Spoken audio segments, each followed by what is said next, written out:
My dear student, स्वागत है आप सभी का आपके प्यारे से यूट्यूब चैनल गौरव मिश्रा पे। बच्चों, हम लोग यहाँ पे प्रैक्टिस सैम्पल पेपर सॉल्व कर रहे हैं जो सीबीएसई बोर्ड की वेबसाइट पे है।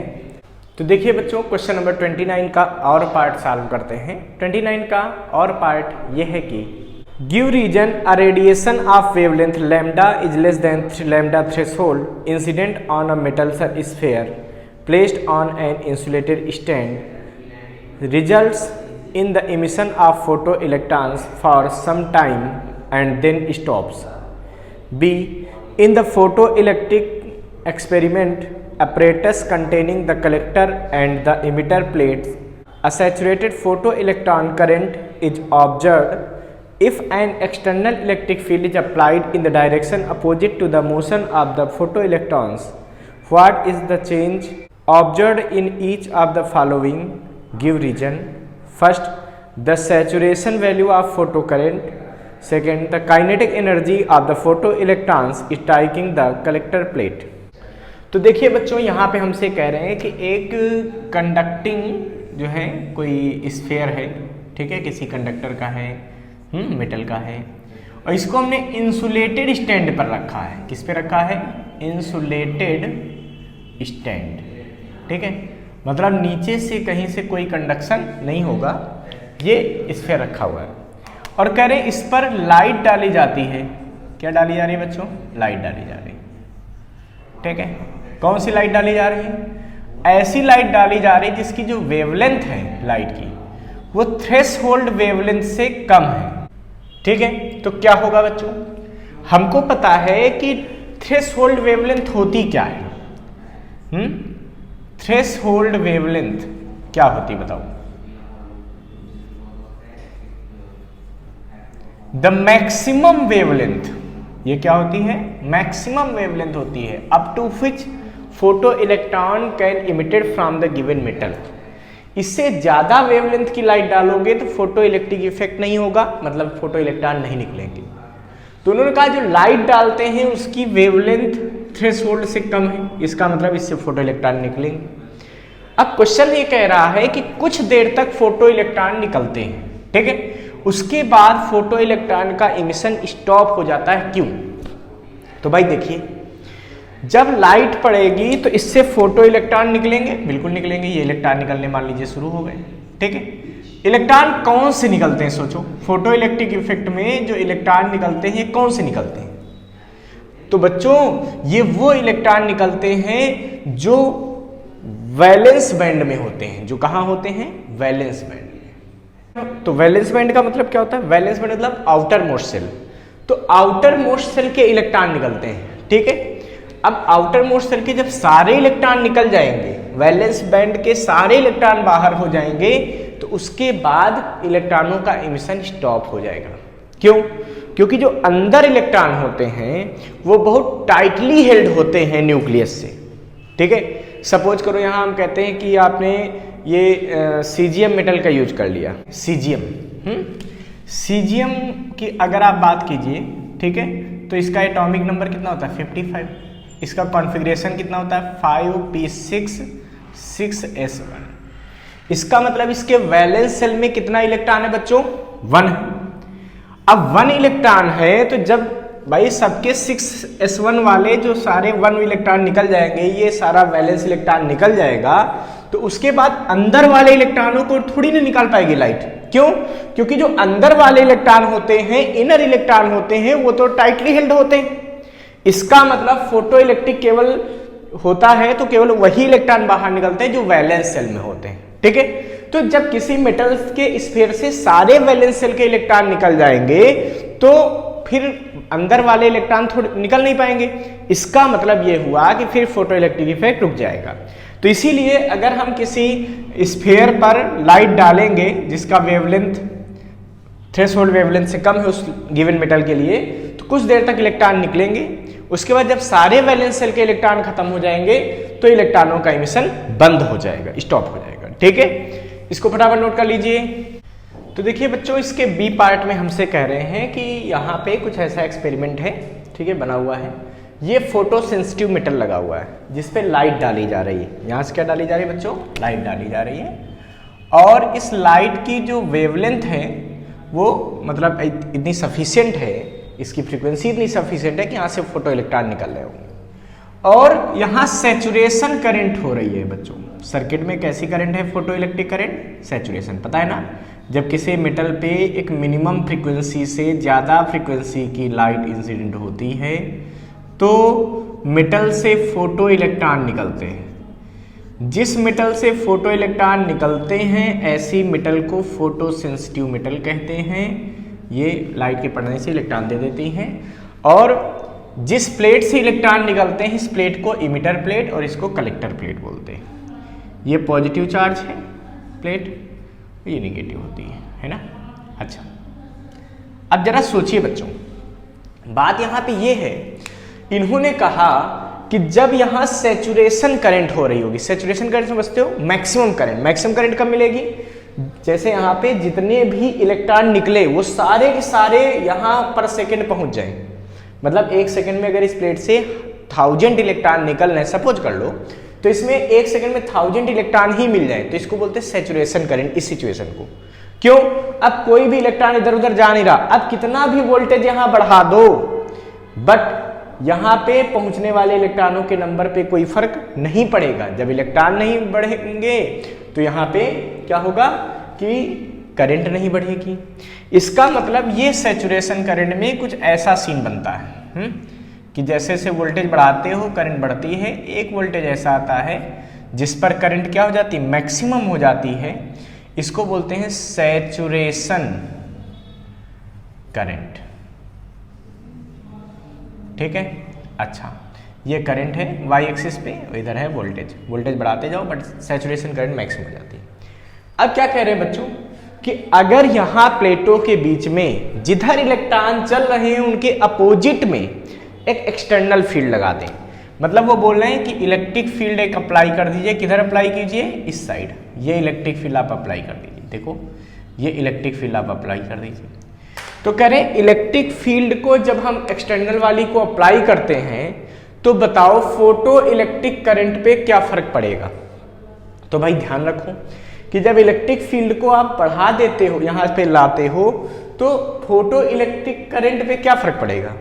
भाई फोटो इलेक्ट्रिक करंट पे तब इफेक्ट पड़ सकता है जब यहां से पहुंचने वाले इलेक्ट्रॉनों की संख्या कुछ बढ़ जाए तो करंट बढ़ जाएगी, इलेक्ट्रॉनों के नंबर कुछ कम हो जाए तो कम हो जाएगी। देखो जैसे आप एक्सटर्नल फील्ड लगाओगे तो सारे इलेक्ट्रॉनों पे एक फोर्स लगना शुरू हो जाएगा। कितना लगेगा? ई। किधर लगेगा? In the opposite to the direction of electric field. क्यों? क्योंकि आपको पता होना चाहिए कि पॉजिटिव चार्ज पे फोर्स हमेशा in the direction of field लगता है, जबकि निगेटिव पे फोर्स हमेशा opposite to the direction of field लगता है। और ये कितना लगता है? QE। अगर Q charge E electric field में रखा है तो फोर्स क्या लगता है? QE। तो सारे इलेक्ट्रॉनों पे फोर्स लगेगा, किधर लगेगा? Opposite to the direction of field, मतलब इधर लगेगा। तो E फोर्स लगेगा जिसकी वजह से इलेक्ट्रॉन इधर चलने लगेंगे। अच्छा, जब सारे इलेक्ट्रॉन इधर चल रहे हैं उन पे एक एक्स्ट्रा फोर्स लग गया, बट सैचुरेशन करंट की सिचुएशन थी। सैचुरेशन करंट मतलब जितने इलेक्ट्रॉन यहां से निकल रहे थे उतने ही यहां पहुंच रहे थे। तो अब कितनी भी इलेक्ट्रिक फील्ड लगा दो, नंबर ऑफ इलेक्ट्रॉन तो बढ़ने नहीं। क्यों? क्योंकि जितने भी निकले वो सारे सारे यहां पहुंच ही रहे हैं पर सेकेंड। तो यहां पे कोई एक्स्ट्रा इलेक्ट्रॉन तो ऐड हो नहीं रहा, मतलब सैचुरेशन करंट ना तो बढ़ेगी और ना घटेगी। तो ध्यान रखेंगे कि सैचुरेशन करंट पे कोई फर्क नहीं पड़ेगा। तो इस पे क्या होगा? No effect. तो पहले वाले पे कोई इफेक्ट नहीं पड़ेगा ऑन अप्लाइंग एक्सटर्नल फील्ड। ये हमारा आंसर होगा। सेकेंड पार्ट का आंसर क्या होगा? लिखा है kinetic energy of the photo electrons striking the collector plate. भाई इस कलेक्टर प्लेट पे जो इलेक्ट्रॉन टकराएंगे उनकी काइनेटिक एनर्जी। अब देखो ना, जैसे कोई इलेक्ट्रॉन आ रहा था, उसकी अपनी कुछ वेलोसिटी थी, बट इलेक्ट्रिक फील्ड की वजह से एक एक्स्ट्रा फोर्स लग गया। किधर लग गया है? कलेक्टर की डायरेक्शन में। इसका मतलब इलेक्ट्रॉनों पर एक एक्स्ट्रा फोर्स लग गया। जब किसी बॉडी पर लगातार फोर्स लगेगा तो उसकी स्पीड बढ़ेगी, उसको एक एक्सेलरेशन मिलेगा। इसका मतलब इलेक्ट्रॉनों की काइनेटिक एनर्जी पहले से ज्यादा हो जाएगी। भाई जब ये फोर्स नहीं था तो इलेक्ट्रॉन चले आ रहे थे, उनकी वी वेलोसिटी थी, वी वेलोसिटी जो भी था, मतलब इस एक्सेलरेटिंग पोटेंशियल से जो भी उनको पोटेंशियल मिल रहा था उसकी वजह से उनकी वेलोसिटी बढ़ रही थी। बट इलेक्ट्रिक फील्ड लगाने से उससे एक्स्ट्रा फोर्स लग गया ना, किधर लगा, जिधर मोशन हो रहा उधर ही लगा। देखो इलेक्ट्रॉन इधर जा रहे थे, इधर ही लगेगा। क्यों? क्योंकि इलेक्ट्रिक फील्ड के अपोजिट फोर्स लगेगा निगेटिव चार्ज पे। इलेक्ट्रॉन कैसे होते हैं? निगेटिव चार्ज होते हैं, इसीलिए सारे इलेक्ट्रॉनों पे फोर्स इस तरफ लगेगा। तो सब इलेक्ट्रॉनों पे एक्स्ट्रा फोर्स की वजह से उनकी वेलोसिटी बढ़ेगी, उनकी काइनेटिक एनर्जी बढ़ेगी, उनको एक एक्सेलरेशन मिलेगा। इसका मतलब kinetic energy of photo electrons increased, ये क्या होगी बच्चों? इंक्रीज हो जाएगी, बढ़ जाएगी। ठीक है, इसको फटाफट नोट कर लीजिए। Glass container contains hydrogen atom with all it's atom in their ground state. The container is irradiated with electromagnetic waves containing wavelengths corresponding to Lyman-Balmer-Paschen series. The electromagnetic waves existing the glass container are found to have certain strong absorption spectral lines. Identify one or more series to which these absorption spectral lines would correspond to. Explain, assume that once an electron absorbs a photon and jumps to higher level, it does not absorb more photon to jump to even higher levels. B part इसका है, an electron is in orbit undergoes transition across the energy levels either by absorbing or emitting the photons. A given hydrogen atom is in third excited state. Determine the final quantum number and energy of the photon. First, when a photon with shortest wavelength is emitted. Second, when a photon with longest wavelength is absorbed. तो बच्चों देखिए यहाँ पे हमसे कह रहे हैं कि एक ग्लास चैम्बर है जिसमें हाइड्रोजन एटम ये भरे हुए हैं, मतलब ये हाइड्रोजन गैस भरी हुई है। ठीक है, और इनका सारे हाइड्रोजन जो एटम है वो नॉर्मल स्टेट में है, अपनी ग्राउंड स्टेट में है। यहाँ से 3 इस तरह के इलेक्ट्रोमैग्नेटिक वेव डाले गए हैं। ठीक है, लाइमन सीरीज के, बामर सीरीज के, पास्सन सीरीज के। तो हमको बताना है कि इस तरफ जब हम इसका स्पेक्ट्रल ड्रा करेंगे तो कौन सी सीरीज एब्जॉर्प्शन में चली जाएगी, मतलब कौन सी यहाँ पे वेवलेंथ एब्जॉर्ब होंगी, बाकी सब उधर मिल जाएंगी। ये हमको सोचना है, लाइमन एब्जॉर्ब होगी या बामर एब्जॉर्ब होगी या पास्सन एब्जॉर्ब होगी। तो सबसे पहले तो हमको ये पता होना चाहिए कि लाइमन, बामर, पास्सन जो है इलेक्ट्रोमैग्नेटिक वेव, इनकी वेवलेंथ की रेंज क्या है। तो रेंज ऑफ लाइमन सीरीज, ठीक है, और वो भी कौन सी रेंज? Wavelength range. ठीक है, तो ये कितनी होती है बच्चों? तो वेवलेंथ रेंज इसकी होती लगभग 912 एंगस्ट्रॉम से लेकर 1216 एंगस्ट्रॉम के आसपास। ठीक है, हम अप्रॉक्स में लिख रहे हैं बच्चों, ध्यान रखना। फिर अगर हम बात करते हैं कि वेवलेंथ रेंज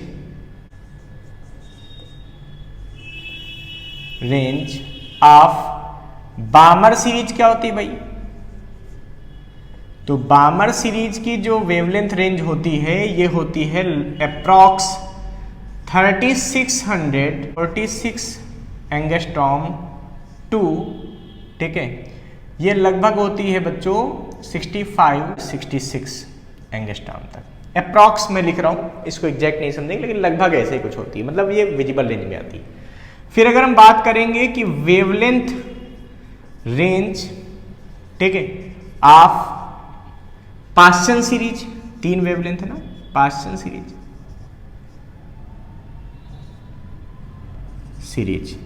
ठीक है, ये क्या होती है बच्चों? तो ये होती है लगभग 8212 to 18,769 एंगस्ट्रॉम। क्या होती है? लगभग 8000 एंगस्ट्रॉम से। अब बच्चों हम ये देखेंगे मैक्सिमम वेवलेंथ चाहिए, उससे ज़्यादा अगर वेवलेंथ डालेंगे तो इसमें कोई एब्जॉर्प्शन नहीं होगा। समझो बात को। तो इसमें हम देखेंगे कि हाइड्रोजन को एक्साइट करने मैक्सिमम कितनी वेवलेंथ हो सकती है, उससे ज़्यादा वेवलेंथ वाली लाइट डालने पे फोटो मतलब ये हाइड्रोजन एक्साइटेड नहीं होगा। तो बच्चों देखिए, आपको पता होना चाहिए कि ग्राउंड स्टेट में हाइड्रोजन की एनर्जी कितनी होती है, बताओ। In ground state the energy of hydrogen atom, energy of electron है इन हाइड्रोजन एटम, ध्यान रखना, ठीक है, इलेक्ट्रॉन इन हाइड्रोजन एटम। तो ये होती है बच्चों, वैसे तो फार्मूला होता है En बराबर -13.6 अपान n square Z square electron volt. But अगर हाइड्रोजन के लिए बात करो, फॉर हाइड्रोजन और n इक्वल टू 1, क्योंकि पहले सब क्या है, ग्राउंड स्टेट में है, ग्राउंड स्टेट का मतलब n इक्वल टू 1, ठीक। तो for hydrogen n equal to 1 होता है और z इक्वल टू भी 1 होगा, हाइड्रोजन के लिए 1h1 होता है ना। तो E1 बराबर क्या आएगा बताओ, -13.6 इलेक्ट्रॉन वोल्ट। ये हो गया बच्चों। मिनिमम इलेक्ट्रॉन कितना एक्साइटेड हो सकता है, सोचो मिनिमम कितनी एनर्जी है एक्साइटेड होने के लिए, 1 से 2 में चला जाए, इतनी तो एनर्जी देनी पड़ेगी। तो n इक्वल टू 2 में इलेक्ट्रॉन की एनर्जी कितनी होगी ये सोचो। फॉर n इक्वल टू 2 मतलब फर्स्ट एक्साइटेड स्टेट, ठीक है। तो E2 कितना आएगा, यह आएगा -13.6 अपान में 2 का स्क्वायर, यानी कि आएगा -3.4 इलेक्ट्रॉन वोल्ट। ये मिनिमम एनर्जी चाहिए, ठीक है। तो इसका मतलब इलेक्ट्रॉन यहाँ पे होगा ग्राउंड स्टेट में, यहाँ तक भेजने के लिए मिनिमम एनर्जी हमको लगेगी, उस समय वेवलेंथ मैक्सिमम होगी। तो जितनी यहाँ पे वेवलेंथ आ जाएगी, इससे ज़्यादा वेवलेंथ डालने पर हाइड्रोजन एक्साइट नहीं होगा। तो ये मैक्सिमम वेवलेंथ हम निकालने जा रहे हैं, क्योंकि एनर्जी का डिफरेंस मिनिमम होगा। भाई n इक्वल टू 1 में है, फिर 2 में भेजो, फिर 3 में और ज़्यादा एनर्जी चाहिए, तो एनर्जी जितनी ज़्यादा होती जाएगी वेवलेंथ उतनी कम होती जाएगी। सबसे कम एनर्जी वाला जो यहाँ पे वेवलेंथ निकालेंगे वो वेवलेंथ मैक्सिमम आएगा, सबसे कम एनर्जी डिफरेंस यहीं पे होगा, यानी कि डेल्टा ही निकाल देंगे इस सिचुएशन के लिए। तो मिनिमम एनर्जी लिख देंगे यहाँ पे, minimum energy required for excited या एक्साइटेशन क्या होगी भाई, ये होगी डेल्टा ई। तो कहाँ भेजना है, E2 में, कहाँ से, E1 से, तो E2 माइनस E1 हो जाएगी। तो ये हो जाएगी बच्चों माइनस का 3.4 माइनस में प्लस 13.6, यानी कि डेल्टा ई की वैल्यू आ जाएगी 10.2 इलेक्ट्रॉन वोल्ट। कितनी आ जाएगी, 10.2 इलेक्ट्रॉन वोल्ट। हमसे कह रहे हैं कि बताओ इस समय कितनी वेवलेंथ होगी। So maximum wavelength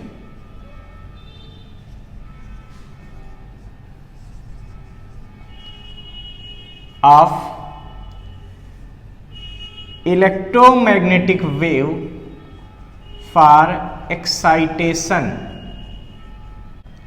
of electron. तो लैम्डा मैक्स बराबर हो जाएगा, भाई लैम्डा बराबर क्या होता है, SC अपान ई होता है, तो SC अपान डेल्टा ई। अब बच्चों हम क्या करेंगे, हमको पता है कि अगर डेल्टा ई इलेक्ट्रॉन वोल्ट में है तो हम एक डायरेक्ट फार्मूला भी इसका बना सकते हैं। क्या बना सकते हैं भाई, वो बना सकते हैं 1 2 3 7 5 याद करो, अपान डेल्टा ई को रख दो किस में, इलेक्ट्रॉन वोल्ट में, तो आंसर आता है सीधे किस में, एंगस्ट्रॉम में, ठीक है। तो इसको जब आप सॉल्व करोगे तो क्या मिलेगा बताओ, लैम्डा मैक्स बराबर 1 2 3 7 5 अपान डेल्टा ई, डेल्टा ई कितना चाहिए हमको 10.2, आंसर किस में आएगा, इलेक्ट्रॉन वोल्ट में, ये एंगस्ट्रॉम में। तो लैम्डा मैक्स की वैल्यू यहाँ से आ जाएगी बच्चों, आ जाएगा 1213 एंगस्ट्रॉम के आसपास अप्रॉक्स। तो बच्चों 1213 एंगस्ट्रॉम से ज़्यादा वेवलेंथ की अगर लाइट पड़ेगी तो कोई एक्साइटमेंट नहीं होगा, मतलब वो वेवलेंथ यहाँ एब्जॉर्ब नहीं होगी, क्योंकि वेवलेंथ तभी एब्जॉर्ब होगी जब वहाँ एक्साइटेशन हो। इसका मतलब क्या लाइमन सीरीज की वेवलेंथ एब्जॉर्ब होंगी, बिल्कुल हो सकती हैं। क्यों, क्योंकि 1213 से कम भी वेवलेंथ है, और इससे कम वाली वेवलेंथ तो एब्जॉर्ब हो सकती है, क्योंकि कम वेवलेंथ के पास एनर्जी ज़्यादा होती है। तो लाइमन तो लगभग सारी एब्जॉर्ब हो सकती है, बट क्या बामर सीरीज की वेवलेंथ एब्जॉर्ब हो सकती है, नहीं। क्यों, क्योंकि इसमें देखो बहुत ज़्यादा डिफरेंस है।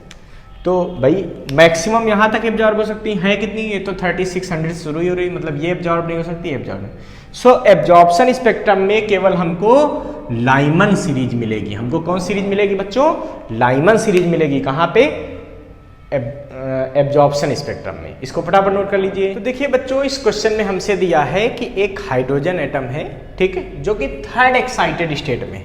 कहाँ पे है बच्चों, थर्ड एक्साइटेड स्टेट में। इसका मतलब समझते हो क्या होता है भाई, ये तो होती है ग्राउंड स्टेट, ये क्या होती है, ग्राउंड स्टेट। n=1 में जब होता है इलेक्ट्रॉन फर्स्ट ऑर्बिट में, तो इसको हम लोग बोलते हैं ग्राउंड स्टेट। ठीक है, जब सेकंड में यहाँ से यहाँ जाता है तो हम बोलते हैं ये फर्स्ट एक्साइटेड स्टेट है। ये क्या होती है? First excited state. तो ये क्या होगी बच्चों? जब n=3 तक पहुंचेगा तो पहुंचेगा सेकंड एक्साइटेड स्टेट। ठीक है, तो जब n=4 में आएगा तो ये हो जाएगी थर्ड एक्साइटेड स्टेट। तो इन्होंने कहा कि hydrogen atom third excited state में है, मतलब वो कहां पे है? n=4 में है। तो बच्चों, और यहां पे इंपॉर्टेंट बात यह है कि उन्होंने शुरुआत में ही क्वेश्चन में दे रखा है कि इलेक्ट्रॉन किसी भी ऑर्बिट में एनर्जी को एब्जॉर्ब भी कर सकता है, इमिट भी कर सकता है। मतलब जनरली तो रियलिटी में होता है कि इलेक्ट्रॉन हमेशा ग्राउंड स्टेट से एनर्जी को एब्जॉर्ब करता है, बट इस क्वेश्चन में उन्होंने खुद कह दिया है इलेक्ट्रॉन कैन एब्जॉर्ब और emit energy from any orbit. तो यहां से भी वो एब्जॉर्ब भी कर सकता है, इमिट भी कर सकता है। ये स्पेशल कंडीशन है जो इसी क्वेश्चन में अप्लाई होगी। ठीक है, ध्यान रखें बच्चों। कह रहे कि बताओ वो इमिशन के दौरान मिनिमम कौन सी वेवलेंथ को इमिट करेगा। देखिए भाई, जब वेवलेंथ वो मिनिमम इमिट करेगा उस समय एनर्जी मैक्सिमम होगी। ठीक है, क्योंकि E बराबर होता है hc/λ। तो जब लैम्डा मिनिमम होगा तो एनर्जी क्या होगी? मैक्सिमम। मतलब यहां पे इलेक्ट्रॉन है तो मैक्सिमम एनर्जी कब इमिट करेगा? तो हमको पता है कि जब इलेक्ट्रॉन हाई एनर्जी लेवल से लो में आता है तो एनर्जी को इमिट करता है। मतलब अगर इलेक्ट्रॉन यहां से आएगा तो इतनी डिफरेंस की एनर्जी इमिट करेगा, यहां से आएगा तो इस डिफरेंस की एनर्जी इमिट करेगा, यहां से आएगा तो इस डिफरेंस की। सिंपल सी बात है, इलेक्ट्रॉन मैक्सिमम एनर्जी कब इमिट करेगा? जब वो यहां से यहां आएगा। और इन्होंने कहा है कि वो फाइनल कंडीशन में उसका क्या क्वांटम नंबर होगा, n क्या होगा। तो यानी कि जब मैक्सिमम एनर्जी निकलेगी उस समय वेवलेंथ मिनिमम निकलेगी, तो इसकी लैम्डा मिनिमम होगी और एनर्जी जो होगी वो क्या होगी? मैक्सिमम होगी इस फोटॉन की। जब वो, क्योंकि इलेक्ट्रॉन जब हाई एनर्जी लेवल से लो में आता है तो एनर्जी को इमिट करता है, तो इमिटेड एनर्जी पहले हम निकालने जा रहे हैं।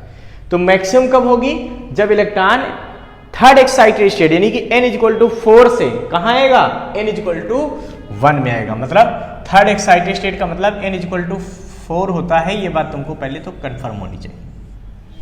ठीक है, तो जब n=4 से 1 में आता है तो क्या एनर्जी निकलेगी ये हमको बताना है बच्चों।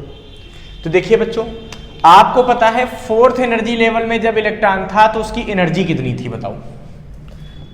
फर्स्ट वाला पोर्शन सॉल्व करने जा रहे हैं। तो E4 क्या होगा? -13.6। भाई nth ऑर्बिट में जब इलेक्ट्रॉन होता है तो उसकी एनर्जी फार्मूला क्या होता है? वो होता है 13.6/n², Z² इलेक्ट्रॉन वोल्ट। ये होता था फार्मूला, जहां पे Z होता था एटॉमिक नंबर। हाइड्रोजन के लिए तो Z1 हो जाता है, यानी कि हाइड्रोजन के लिए अगर हम बात करते हैं तो nth लेवल में एनर्जी का फार्मूला बचता है 13.6/n² इलेक्ट्रॉन वोल्ट। Z वेड नहीं आता यहाँ पे। ठीक है, ये बन गया। अब सोचिए ये फार्मूला यहाँ एप्लीकेबल होना है तो चौथे एनर्जी लेवल में उसके पास कितनी एनर्जी होगी? तो अपान में n की जगह 4 आ जाएगा, अपान में 4 का स्क्वायर। तो कितनी आ जाएगी बताओ? यानी कि आ जाएगा -13.6 अपान में 16। तो E4 हमारे पास आ जाएगा 0.85 इलेक्ट्रॉन वोल्ट। अच्छा, फिर इलेक्ट्रॉन यहां से आएगा कहां? फर्स्ट में आ जाएगा।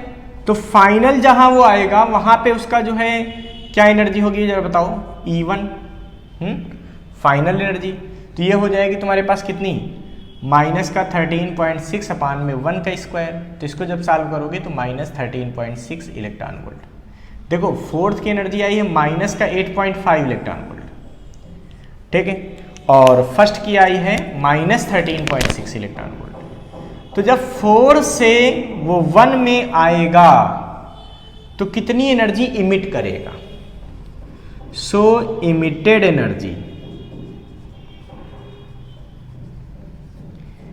Emax जो होगा इस कंडीशन में बराबर क्या होगा? 5E4 - E1। ये एनर्जी वो निकाल देगा। ठीक है, तो डेल्टा Emax इक्वल टू क्या आएगा हमारे पास? डेल्टा Emax मतलब जो एनर्जी वो निकाल रहा है एमिशन में, तो आएगी -8.85 इलेक्ट्रॉन वोल्ट -13.6 इलेक्ट्रॉन वोल्ट। जब इसको आप सॉल्व करोगे तो डेल्टा ई मैक्स की वैल्यू आ जाएगी, ये आ जाएगी बच्चों, माइनस माइनस यहाँ पे प्लस हो गया सॉरी, तो इसको जब सॉल्व करोगे तो आएगा 12.75 इलेक्ट्रॉन वोल्ट। ठीक है, तो ये आ जाएगा 12.75 इलेक्ट्रॉन वोल्ट। ये आ गया हमारे पास। ठीक है, मतलब इन तीनों एनर्जी निकल सकती है। और फाइनल क्वांटम नंबर क्या होगा उसका, तो फाइनल क्वांटम नंबर होगा 1, तो NF क्या हो जाएगा, 1 हो जाएगा। ठीक है, इसके बाद उन्होंने कहा कि अगर यहीं से इलेक्ट्रॉन, इसी क्वेश्चन के लिए ऐसा होगा, फिर मैं बोल रहा हूं, अगर यहीं से इलेक्ट्रॉन एनर्जी को एब्जॉर्ब करे तो मैक्सिमम वेवलेंथ कम मिलेगी। भाई मैक्सिमम वेवलेंथ के लिए एनर्जी का मिनिमम होना जरूरी है, यानी कि यहां से इलेक्ट्रॉन अगर यहां पहुंच जाए तो मिनिमम एनर्जी एब्जॉर्ब करेगा, यानी कि फोर्स कहां पहुंच जाए, 5 में। ठीक है, तो मिनिमम एनर्जी एब्जॉर्ब होगी। तो कितनी एनर्जी एब्जॉर्ब होगी ये हमको बताना है, समझो। तो फॉर मैक्सिमम वेवलेंथ, ठीक है, डेल्टा ई मिनिमम मतलब एब्जॉर्ब्ड एनर्जी मिनिमम, ये हमको निकालनी है। तो इसका मतलब इलेक्ट्रॉन n से 4 से कहां पहुंचेगा, 5 में। तो सेकंड केस के लिए फाइनल जो क्वांटम नंबर होगा ये हो जाएगा 5। ठीक है, और E5 निकाल दो कि फिफ्थ ऑर्बिट में कितनी एनर्जी होगी, ये होगी भाई 13.6 अपान में 5 का स्क्वायर। देखो क्या होता है, -13.6 अपान n स्क्वायर, है ना। इसको सॉल्व कर लो तो ये आता है बच्चों माइनस का 13.6 अपान में 25, या E5 की वैल्यू जब आप सॉल्व करोगे आएगा माइनस का 0.54 इलेक्ट्रॉन वोल्ट। कितना आता है, 0.54 इलेक्ट्रॉन वोल्ट। तो सोचो अब इलेक्ट्रॉन जब एब्जॉर्ब करेगा एनर्जी तो लो से हाई में जाएगा और यहां से यहां केवल जा रहा है, तो इस समय उसको मिनिमम एनर्जी एब्जॉर्ब करनी है, वहाँ लैम्डा क्या हो जाएगा, मैक्सिमम हो जाएगा। वही मिनिमम एनर्जी हमको निकालनी, कितनी एनर्जी एब्जॉर्ब करके 4 से 5 में जा सकता है। तो देखो, तो डेल्टा ई मिनिमम कितना आएगा जरा बताओ हमको। तो ये आएगा बच्चों E5, जाना है 5 में, कहाँ से, 4 से, E5 माइनस E4। तो डेल्टा ई मिनिमम आ जाएगा हमारे पास E5 माइनस 0.54 माइनस में प्लस हो जाएगा E4 85। देखो ये क्या था, माइनस का 0.85 था इलेक्ट्रॉन वोल्ट, यहाँ बचेगा 0.85 इलेक्ट्रॉन वोल्ट। इसको सॉल्व कर लो तो ई मिनिमम कितना आएगा बताओ, ये आ जाएगा 0.31 इलेक्ट्रॉन वोल्ट। इसका मतलब एब्जॉर्प्शन वो मिनिमम कितना कर सकता है,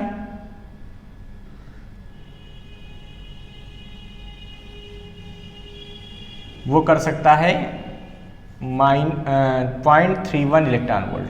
ठीक है, और कितनी मैक्सिमम एनर्जी इमिट कर सकता है, वो कर सकता है 12.75 इलेक्ट्रॉन वोल्ट। तो ये हमारे दोनों आंसर हो गए, इसको फटाफट नोट कर लीजिए बच्चों।